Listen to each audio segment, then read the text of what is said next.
Welcome to MSP 1337. I'm your host, Chris Johnson, a show dedicated to cybersecurity challenges, solutions, a journey together, not alone.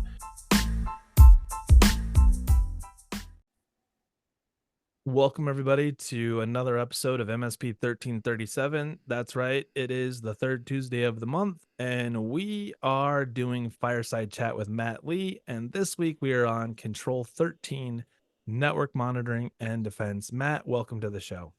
Man, I tell you, these things are going by fast. They're going to have to invent new controls and new safeguards just so we can have something to talk about in Fireside Chat, right, Chris? I was actually thinking, like, what framework would we no, I'm not going Maybe down. there's another one we could even correlate to that has more expansiveness and different categorization.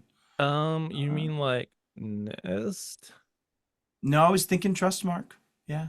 Oh, we could do I the digress, trust mark? anyways. I digress. Yeah, that's a good idea. Man, I can't believe I didn't think of that. I digress. think what I would propose doing the next time around is maybe talking about some of the domains that don't exist in NIST and the Ooh, yeah, importance of man. those domains to the practice. So stay tuned. We might tackle governance, little g and big Oh, G, before we get through all 18 of CIS. fair enough, we may. But for now, For we're now, back to 13. And Chris, to your point, in order to understand who Killer the dog is, no, sorry, I might have made a reference there. No, in order to understand 13, one has to have a healthy 12.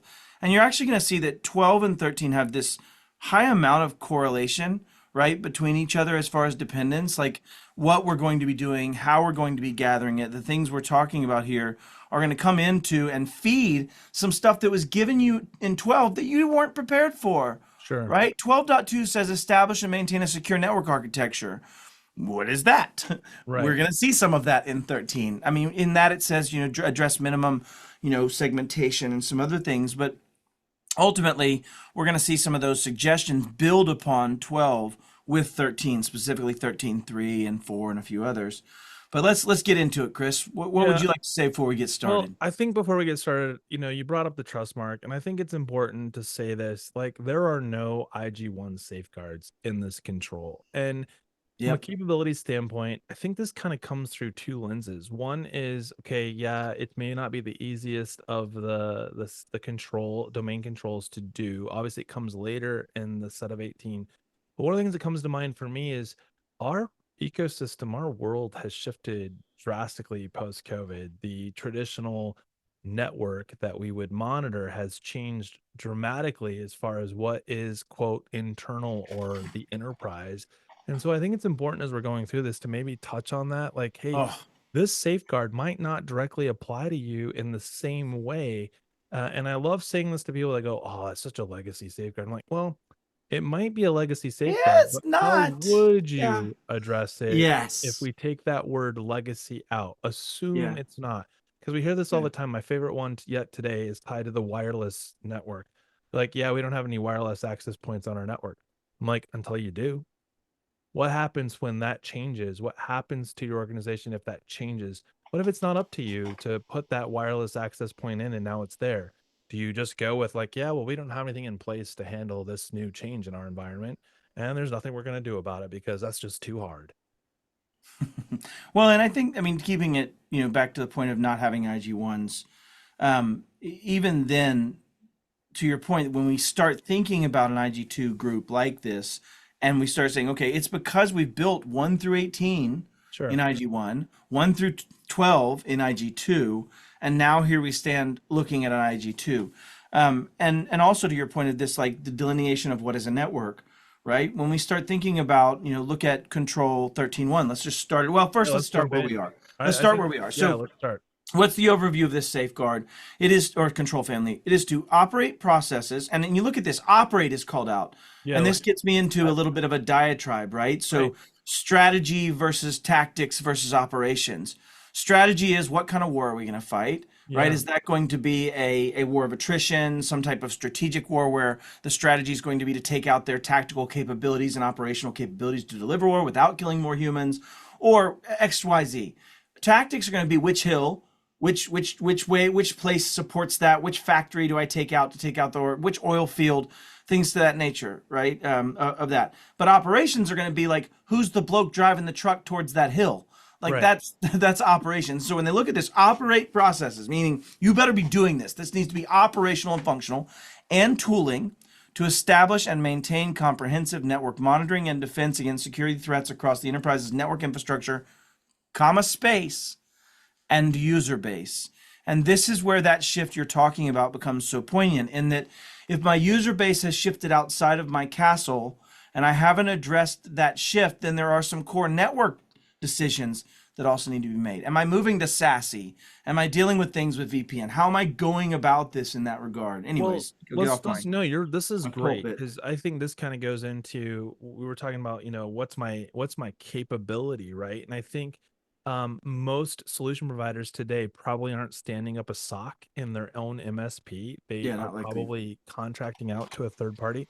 And Sure. you think about how that might work, and you're like, well, if I have a third party SOC and they're not in my quote local network, then that means that the things that they can monitor feasibly would be beyond what is the quote legacy four walls, because Well, that's and you're what seeing they that, are. right? Yeah, You're seeing that be in the, the, and I don't name any names, but the players that are monitoring Microsoft or identity sure. extensibility and things.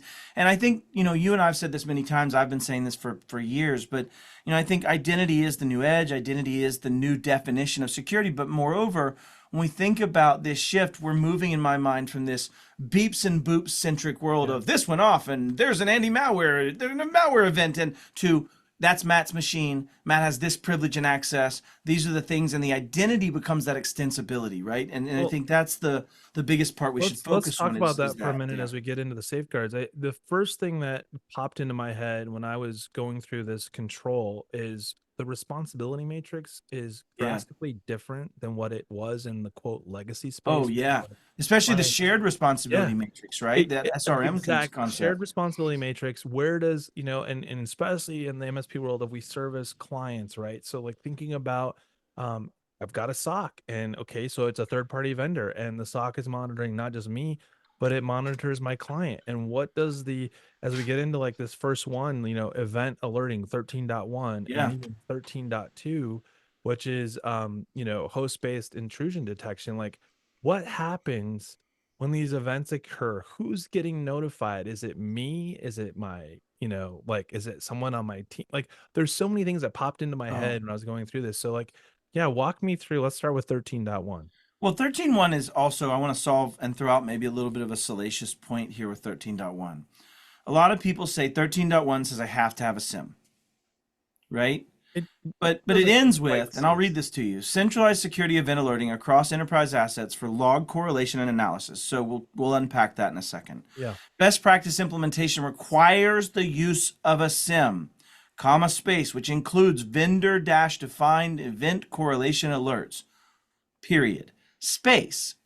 A log analytics platform configured with security relevant correlation alerts also satisfies this safeguard, which means it's not just a SIM. You may Right. not have to be able to search forever in history of a stored and ever growing SIM that has constant capabilities of past data, or those things. You may be able to subscribe to an MDR platform of extensibility that allows those data sets to be done through a log analytics platform with security related correlation alerts brought to that You aspect. you So, forgot yeah, one thing. You normally catch all the commas and spaces, but I'm going to say fair. this. The first thing that it says is the statement that is this control, and it says Yes. centralize security event alerting.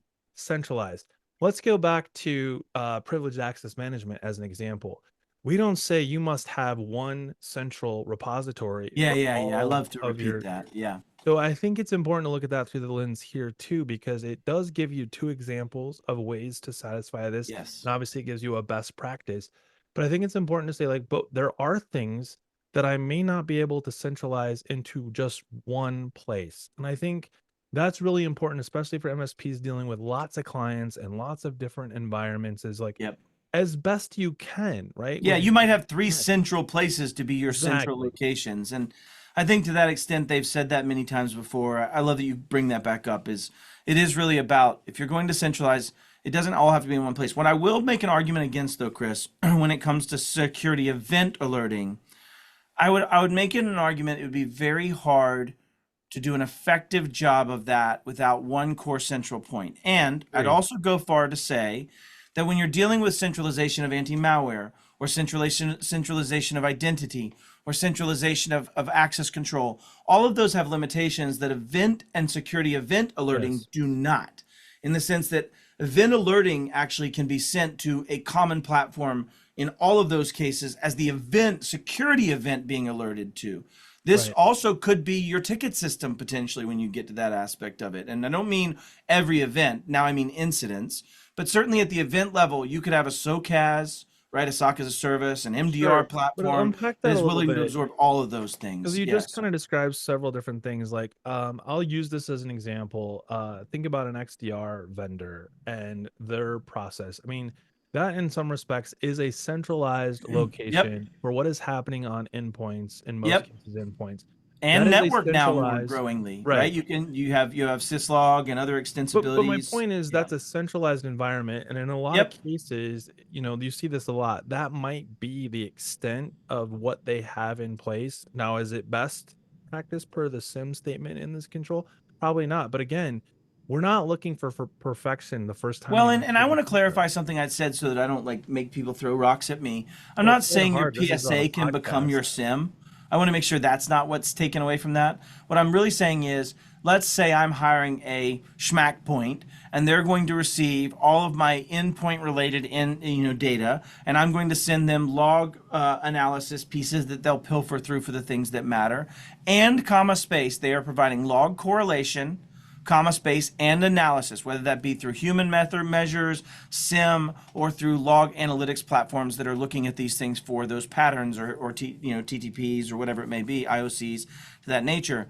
And so when we think about that, those type of companies in my mind could then send those tickets to your PSA, and the PSA becomes where something becomes risen to an incident or something that needs to be an event that needs to be managed, right? Whereas what they're doing in the 11 and 13.1 is really just saying, bring all the stuff together, all these beeps and boops that go off, Yeah. so that somebody can go, that beep is Chris's machine, that beep is Chris. Chris now had an access to this platform. That beep now means that these combined beeps indicate we have an incident we need to deal with, we Well, need to take action so upon. so jumping into 13.2, deploy a host-based intrusion detection solution. I Yep, good think old about HIDS. Yeah, so I think about the number of times that, you've done forensics on an endpoint and you're looking at the event and alert log. Well, wait, there's an event and alert log that's centralized for that host, right? Like that is a place that's going to have all of those things in it. And I think sometimes we forget that what are we doing with that information? Why is it important? Yeah, back to Send it 13.1, somewhere else. right? To your point. And what we're getting at when you're talking about, and I want to just clarify 13.2, 13.3, HIDS, NIDS. Host-based intrusion detection solution, HIDS, HIDS, and network-based intrusion detection solution. What's the principal difference between that and the later ones? Well, HIDS can only detect and not do anything about it. It is not in a Right. position to take action, whereas HIPS and NIPS, which we'll get to later, are.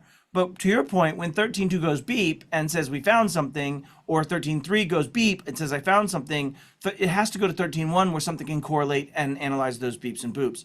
Back to the point of what is a HIDS or NIDS or HIPS and NIPS. Host-based intrusion says it's an agent on the host that's looking at things from the host context. Network-based intrusion are looking at the network side of it. Now, sometimes in a SASE world, back to your initial point, or in a world where I'm agent delivery of what is a network or as software-defined networking methodologies, then, 13.2 and 13.3 might come together, or might be married together in a solution where they're happening, Yeah. the network parts happening inside, let's say Schmodel's network, and Yeah. the host-based stuff's happening on Schmodel's endpoint agent, right? And so you Remember see when this, this used to be like you know, crazy hard to do? Like, I mean, I oh think yeah, about the technology and the this is all tools. packed into stuff I, now, right? I mean, it's Yeah, mind-boggling when you think about today. Like, there are tools and services out there that have made some of this that used to be or even the response time has shrunk yeah, dramatically as a result of of the course, time ability to to detect, isolate. right? Yeah, And now that you call this out, 13.1, 2, and 3 are all detection capabilities. They're all correct. trying to find when something went bad. Why do we care about that? Well, for all those people out there, if you can do simple math until NIST 2.0 breaks this, Yeah. I have identify, protect, that's 2. Detect, respond, recover, that's 3. That's 3/5 versus 2/5, which means that the 3/5 is more, which means more stuff that makes a difference in my outcome happens after the explosion. And so 13.1, 2, and 3 is saying, how do we detect this quicker? To your point, response times, more information, more contextual, more valuable to what its value is to the impact of this organization.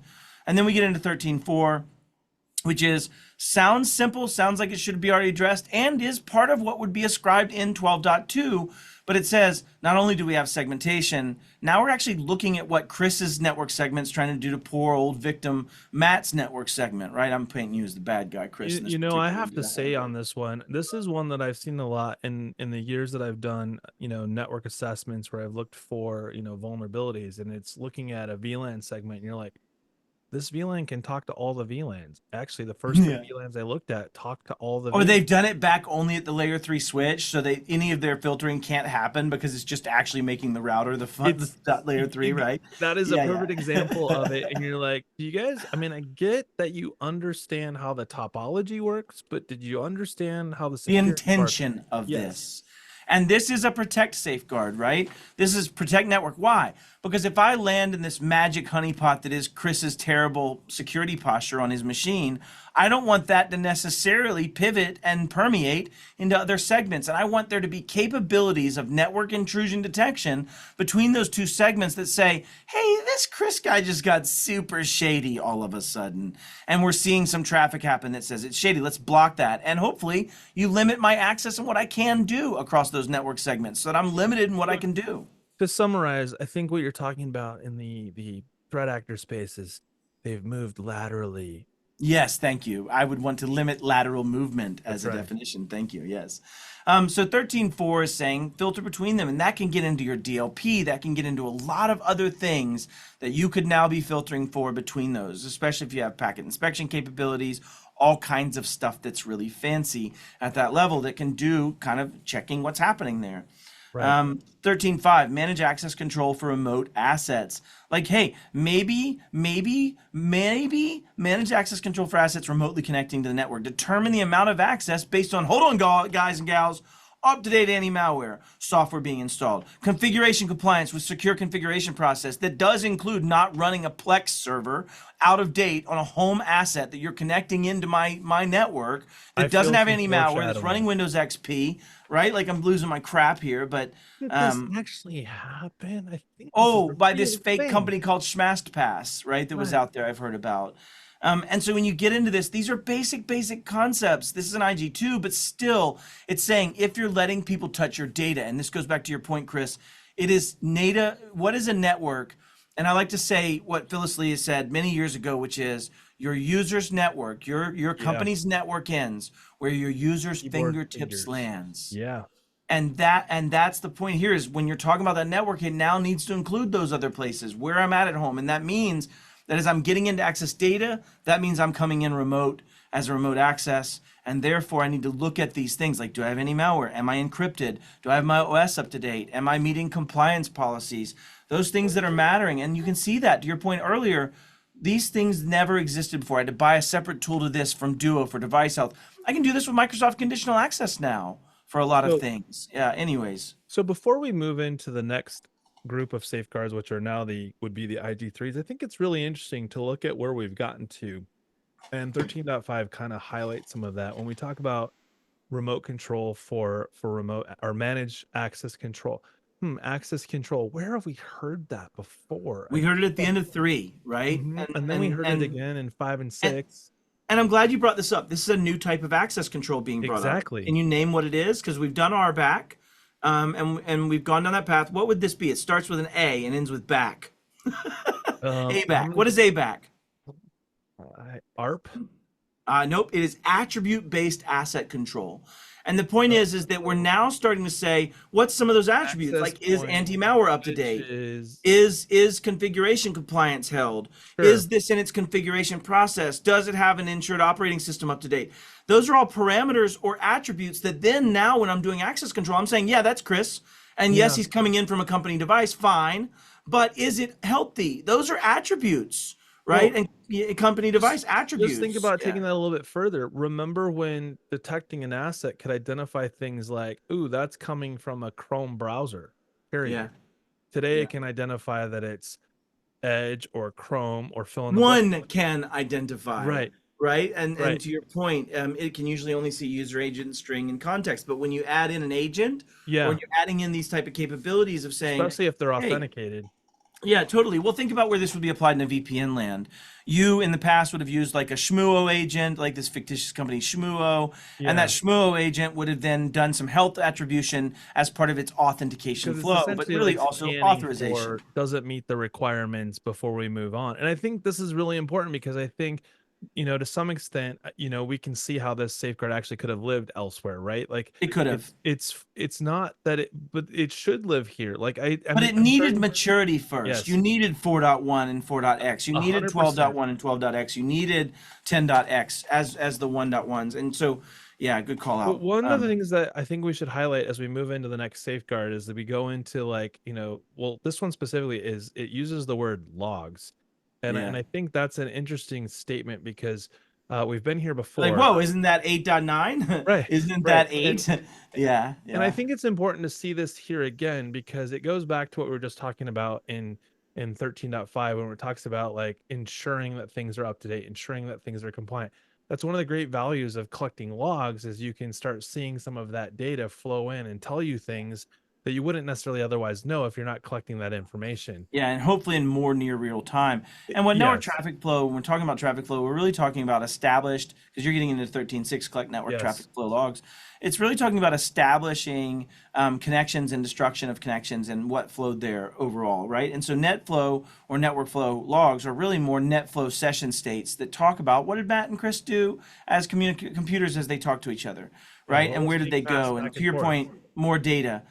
So we're in Go to detection again. command line and just export my entire, C colon slash to some different No, no, no. I location. need net flow, so I want Oh, session states session in the states. moment. Yeah, and that is the point to call out. Actually, detection of network traffic flow logs. Traffic flow logs are different than traditional other logs in the sense that they are moment of state type information. Like, what did Matt do and when with these flows? Like, what data went where? How did it go? Who did he communicate with? Those kind of things. And I don't want to miss this jump from network traffic flow is a detection, right? And it's meant, again, we were surrounded by these detections, then protection, now detection again. And that's because we're looking at logs, to your point, and trying to figure out what's going on, whether that be during the moment of battle or posthumously, to your point, Sure. right? And sometimes prehumously and pre-battle of, is it configured right? Is it up to those contend? And look back at 13.5. 13.5 is a pre-battle because it's saying, let's look at this and see if anti-malware's in there before I let Chris connect to the VPN. That's pre-battle, that's protection, right? Again, HIPs, and then now we're at HIPs and NIPs, which are not only should you be able to detect crap when it's flowing between those networks, but now you should be able to stop it. You should be able to actually do something like an EDR or an IPS-based agent on some device that says, now Chris did bad stuff, let's stop Chris from communicating from the Well, you world. keep using these, you keep saying acronyms as words, and I know we're going to start getting bleeped because we're Yes, true. getting into explicit content. So we Hips and have nips, like five safeguards to host-based cover. intrusion prevention and network-based intrusion prevention. Yes. Sorry. Talk to me about that because we had the one that a one detect Is in the middle of a lot of protect. So HIDs yeah. and hips and nips. Basically what they're doing, if you look at this in escalation, it probably is a legacy of price-based discussion. And what I Sure. mean by that is if you get to hips, and remember when you used to have IDS type solutions in a firewall, but then you could pay for IPS solutions that were on top of IDS that actually And did did they something sit in about it? front of your firewall or behind your They were firewall? part of it in the way, but the point being is like when you had to pay for those extra things, those were why you had a classification. And you'll see these are IG3s versus IG2s. Yep. So I believe that HIPs and HIDs would not be separable. When I teach my class on this, I Yep. don't separate HIPs and HIDs You at don't this even see point. that really Yeah. anymore in firewalls that are out there of having it, one versus the other. Nope. You could Nope. turn You one just see off. them together. Yeah. So that's my argument. And what's really Okay. neat about 13.8, I want to read into this though, because 13.7 gives the example implementations include EDR. Great. Right. Okay, good. But the next one says example implementations include a CSP service or a cloud service of sorts. And Right. so you're starting to get into this understanding of the belief in a SASE solution that's A solving some of network that these. goes And beyond the yes, legacy office. yes, that Yeah. is. And to your point, this is almost Johnny foreshadowing where we Right. sit today from when our forefathers many moons ago, like 4 years ago, Had wrote this concrete document. bunkers Yeah, yeah, and yeah, yeah, firewalls. yeah. They didn't Oh, have wireless anyways. because there was no frequency getting through the walls. Okay, so we're through the hips, nits, hids, Yep. nids aspect. So that gets us through 13.8. 13.9 is interesting because it says deploy port level access control.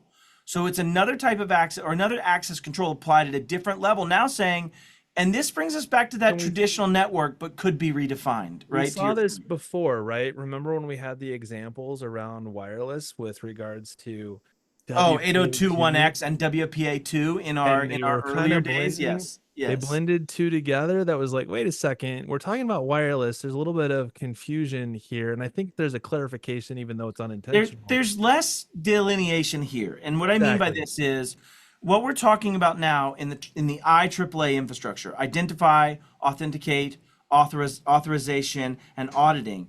Now we're actually talking about the authorize in that second piece, as well as identify and authenticate mixed together.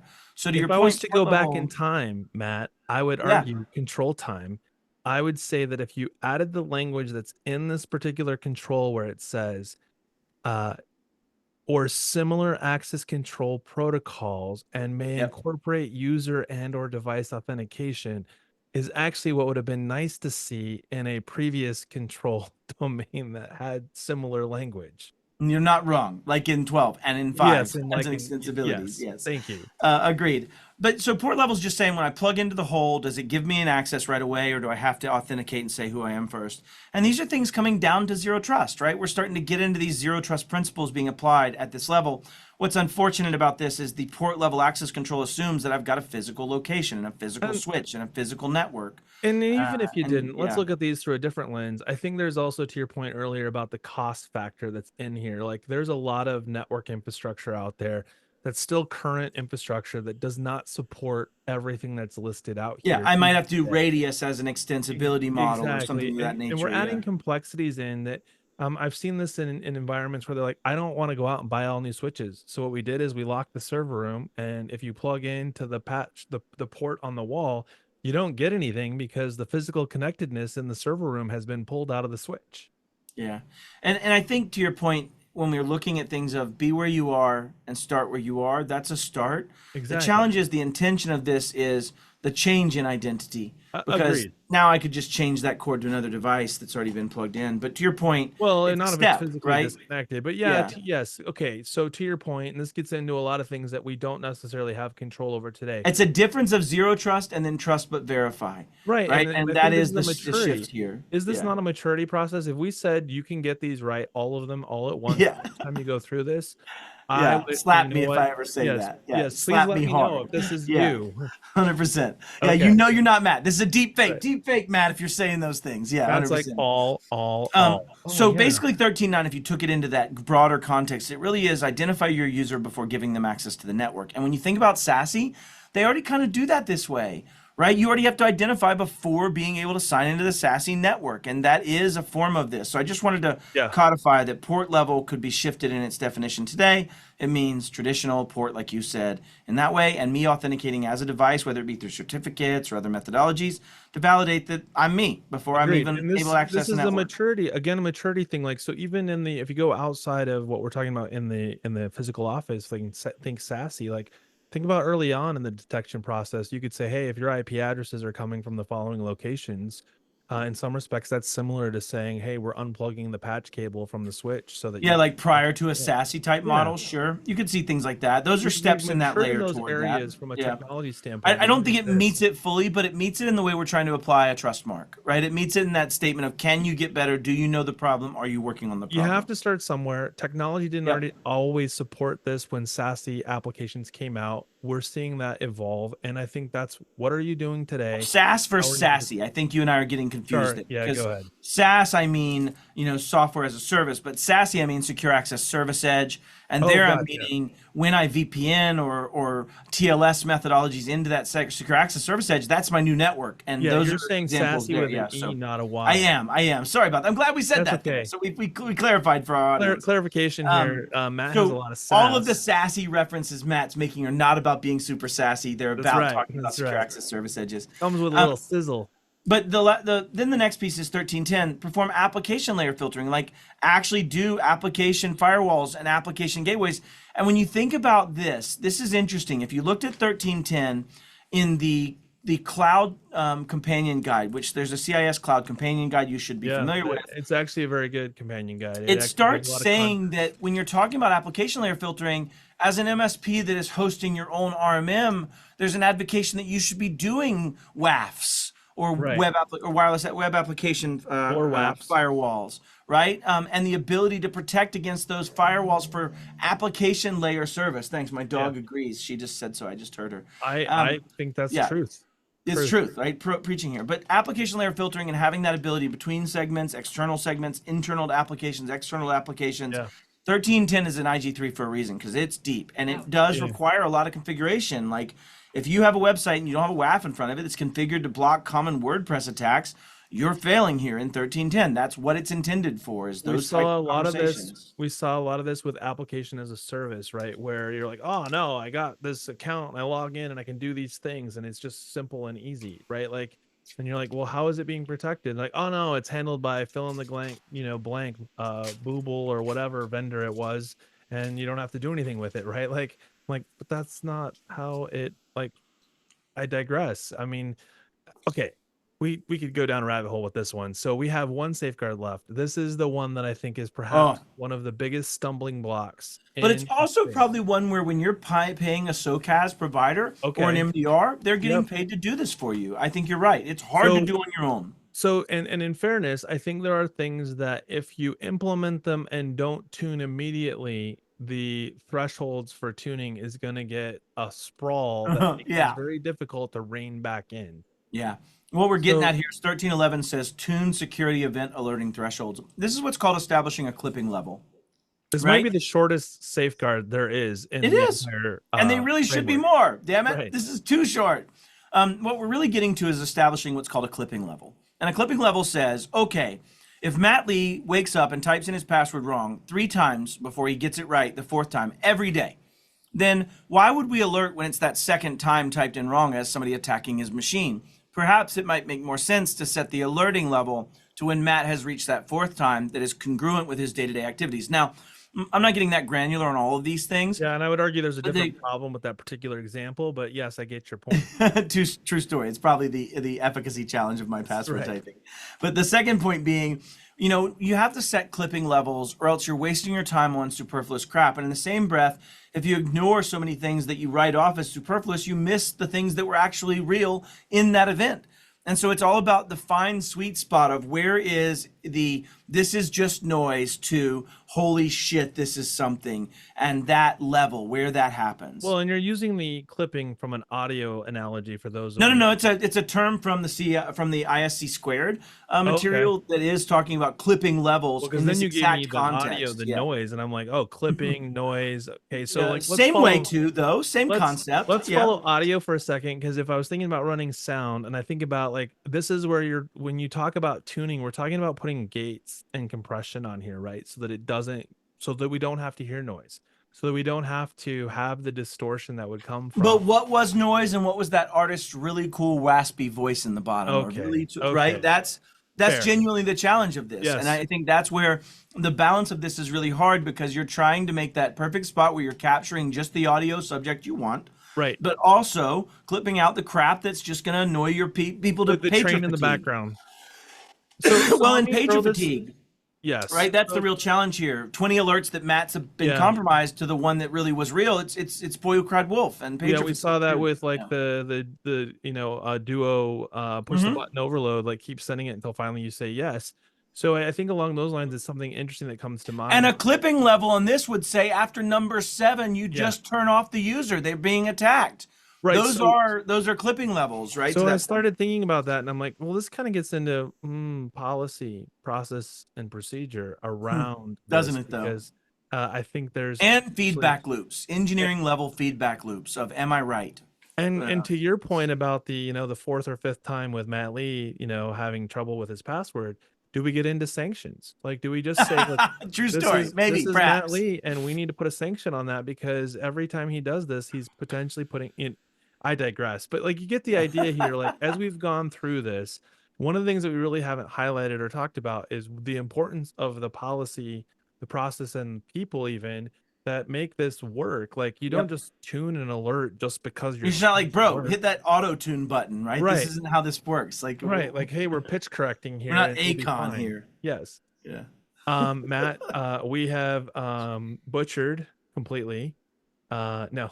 I think this was a great conversation Yeah. around this control. I think a lot of people struggle with this and shouldn't. And I think the areas that make a lot of things what we would say is IG3 from a complexity standpoint are actually IG3 because of the cost prohibitiveness Both. of them, at least in the previous, we've evolved a long ways in the last few years from technology costs coming down in some respects. True.